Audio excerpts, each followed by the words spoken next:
Ikigai एक Japanese शब्द है जिसका मतलब होता है रीजन फॉर बीइंग, अर्थात जिंदा रहने का कारण। जरा सोचिए, अगर आपसे कोई पूछे तुम कौन हो, तो क्या आप सच में उसका जवाब दे पाएंगे? ओकिनावा में एक औरत एक्सीडेंट की वजह से कोमा में चली जाती है और कोमा में उसे नजर आते हैं उसके पूर्वज। उनकी आवाज गूंजती है, तुम कौन हो? वो औरत धीरे से कहती है, मैं मेयर की बीवी हूं। लेकिन पूर्वज शांत स्वर में कहते हैं, मैंने नहीं पूछा कि तुम किसकी बीवी हो, मैंने पूछा तुम कौन हो। फिर वो कहती है, मैं 4 बच्चों की मां हूं। पर जवाब फिर वहीं आता है, मैंने नहीं पूछा कि तुम किसकी मां हो, मैंने पूछा तुम कौन हो। ये सवाल बार बार गहराई से उसकी रूह तक पहुंचता है और वो औरत जवाब देती है, मैं वो हूं जो सुबह उठकर अपने बच्चों को रेडी करती हूं, उन्हें स्कूल भेजती हूं, फिर खुद स्कूल जाती हूं बच्चों को पढ़ाने के लिए, और घर आकर सबका ख्याल रखती हूं। इस जवाब को सुनकर पूर्वज मुस्कुरा उठते हैं, उसकी आंखें खुल जाती हैं और वो कोमा से बाहर आ जाती है। लेकिन बाहर आने के बाद वो सिर्फ होश में नहीं आती, बल्कि एक सच्चे एहसास में आती है कि उसकी जिंदगी का असली मकसद क्या है। उस दिन के बाद वो औरत अपनी जिंदगी को हर पल जीने लगती है जैसे हर पल उसके होने की वजह हो। और फिर उस गांव के लोग भी एक एक करके अपना मकसद ढूंढना शुरू कर देते हैं और वो जीने लगते हैं अपनी इकिगाई के साथ। यह कहानी है जापान के ओकिनावा गांव की। एक ऐसा गांव जहां लोग 100 साल से ज्यादा जीते हैं, न सिर्फ उम्र में बल्कि खुशी में, संतोष में और सच्चे अर्थों में। क्योंकि इस गांव के लोग जानते हैं उनका कारण हयात क्या है, उनका इकिगाई क्या है। जापानी मानते हैं कि हर इंसान की एक इकिगाई होती है, लेकिन उसे ढूंढना उतना आसान नहीं जितना लगता है। पर जिस दिन आप उसे ढूंढ लेते हैं, उसी दिन से आपकी असली जिंदगी शुरू होती है। अब सवाल उठता है, हम अपनी इकिगाई कैसे ढूंढें? इसका जवाब मिलेगा आपको Ikigai, the secret art of living happy life किताब से। तो चलिए शुरुआत करते हैं इस खूबसूरत किताब की यात्रा की और जानते हैं जापानियों का खुश रहने का राज, और ये भी कि वो इतने लंबे समय तक इतनी गहराई से कैसे जीते हैं। इकिगाई क्या है? इकिगाई क्या है, यह जानने से पहले आपको 4 सवालों का जवाब देना होगा, और जब आप इन सवालों का जवाब देंगे तभी आप अपने इकिगाई को पहचान पाएंगे। पहला सवाल, व्हाट यू लव, मतलब आपको क्या करना पसंद है। अपने इकिगाई को ढूंढने के लिए सबसे पहले आपको यह जानना होगा कि आपको कौन सा काम अंदर से खुशी देता है, वो जो करने के बाद थकान नहीं बल्कि सुकून महसूस होता है। ऐसा काम जिसे करते हुए आप खुद को खो देते हैं, वक्त का पता नहीं चलता और दिल अंदर से कहता है, काश ये कभी खत्म ना हो। इस सवाल का जवाब कुछ भी हो सकता है, जैसे डांसिंग, पेंटिंग, ड्राइंग, सिंगिंग। आपको सिर्फ ये समझना है कि वो कौन सा काम है जिसे आप बिना किसी थकावट के हमेशा करते रहना चाहते हैं। और जब आप यह जान जाते हैं तब आप तैयार होते हैं अगला सवाल जानने के लिए। दूसरा सवाल, what you are good at, मतलब आप किस काम में सच में अच्छे हैं। कई बार हमें बहुत सारी चीजें अच्छी लगती हैं, लेकिन क्या हम उन सब में उतने ही निपुण भी हैं? मान लीजिए आपको ड्राइंग करना अच्छा लगता है, लेकिन आप अभी उसमें उतने माहिर नहीं हैं, तो आप इस सवाल में यह नहीं कह सकते कि आप उसमें अच्छे हैं। इस सवाल में आपको सिर्फ वही चीज बतानी है जिसे आप पूरे आत्मविश्वास से, पूरे दिल से और पूरी क्षमता से कर पाते हैं। वही आपकी ताकत है, वही आपके इकिगाई का दूसरा आधार है। तीसरा सवाल, व्हाट वर्ल्ड नीड्स, मतलब दुनिया को किस चीज की जरूरत है। यह सवाल आपको आपकी पसंद और दुनिया की जरूरत के बीच पुल बनाना सिखाता है। इसका मतलब है आपको यह देखना होगा कि जो आपको पसंद है क्या वाकई दुनिया को भी उसकी जरूरत है। जैसे आज के समय में coding, programming, data analytics, public speaking, communication, ऐसी चीजों की दुनिया को जरूरत है। तो अब आप सोचिए, क्या आपकी रुचि और दुनिया की जरूरत आपस में जुड़ती है? अगर हां, तो आप सही रास्ते पर हैं। चौथा सवाल, आप क्या प्राप्त किए जा सकते हैं, मतलब क्या आप जिस काम को पसंद करते हैं क्या लोग उसके लिए आपको पैसे देंगे? क्योंकि अगर आप वो कर रहे हैं जो आपको अच्छा लगता है लेकिन लोग उसके लिए आपको कुछ नहीं देना चाहते, तो वो सिर्फ एक शौक रह जाएगा, जिंदगी बनाने वाला जरिया नहीं। इकिगाई में यह सवाल पूछना जरूरी है, क्या मेरा पसंदीदा काम मुझे आर्थिक स्वतंत्रता भी देगा? क्योंकि असली संतोष तब आता है जब दिल भी खुश हो और जेब भी। अब देखिए, पहला और दूसरा सवाल, व्हाट यू लव और what you are good at. जब आप किसी ऐसे काम को करते हैं जो आपको पसंद भी है और जिसमें आप अच्छे भी हैं, तो वो आपका पैशन कहलाता है। पहला और चौथा सवाल, व्हाट यू लव और what you can be paid for. जब आप अपना पसंदीदा काम करके पैसे भी कमा रहे हों, तो वो आपका प्रोफेशन बन जाता है।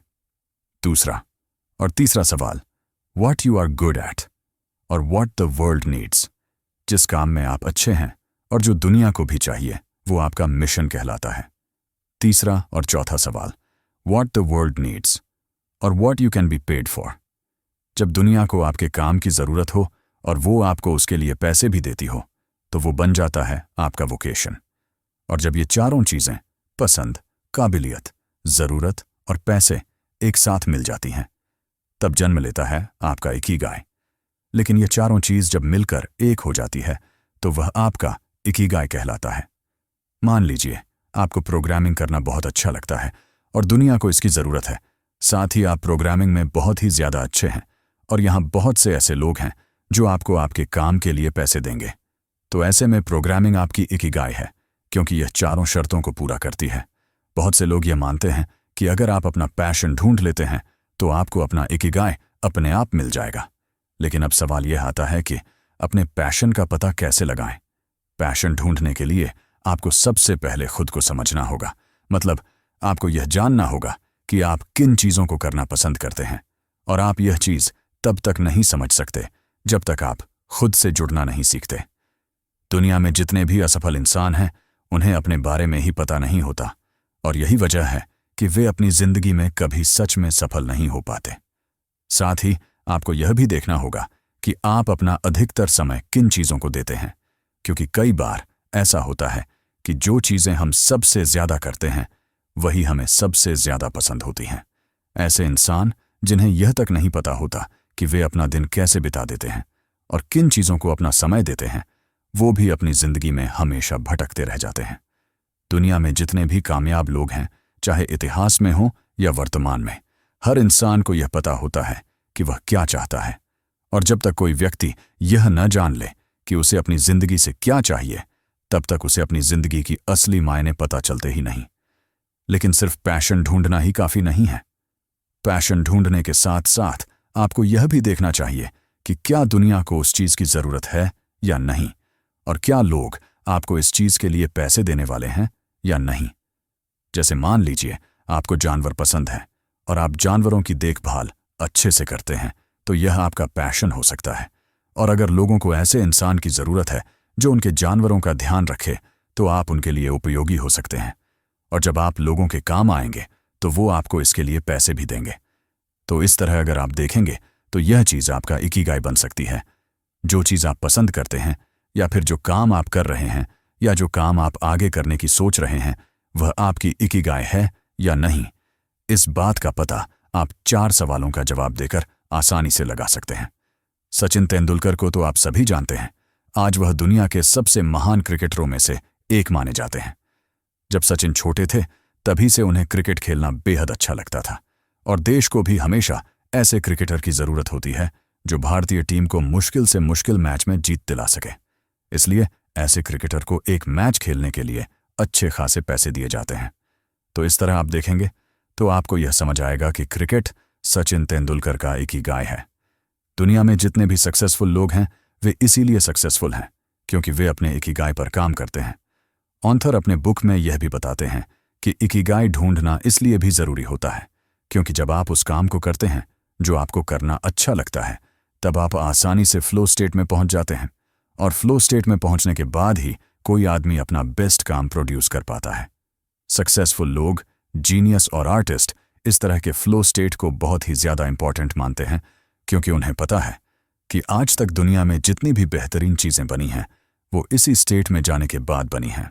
लेकिन फ्लो को अचीव करना उतना भी आसान नहीं होता जितना लोग सोचते हैं, क्योंकि फ्लो स्टेट को पाने के लिए आपको अपनी पसंद का काम करना होगा।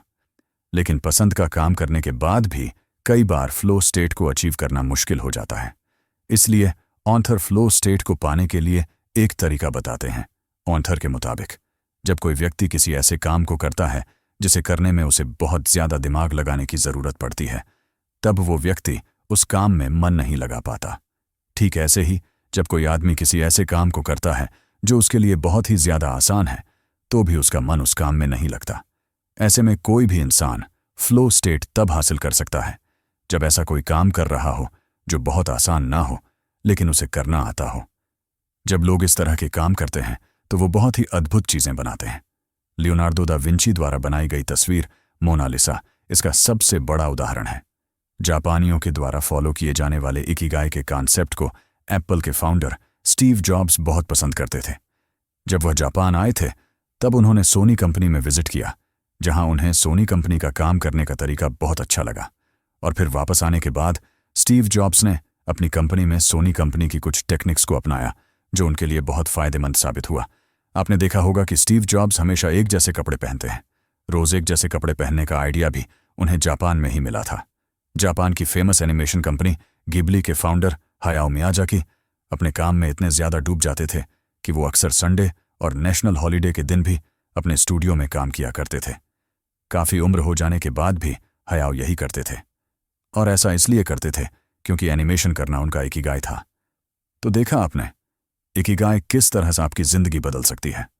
जापान के लोगों के लंबे समय तक जीने की सबसे बड़ी वजह भी यही है कि वे हमेशा उस काम को करते हैं जो उन्हें अच्छी लगती है, और यही है उनके लंबी, खुशहाल और संतुष्ट जिंदगी का सबसे बड़ा सीक्रेट। अगर आपको ये वीडियो पसंद आया तो लाइक, शेयर और सब्सक्राइब जरूर करें, क्योंकि आप सुन रहे हैं जोडेक्सपीडिया, जहां हर कहानी जिंदगी बदलती है।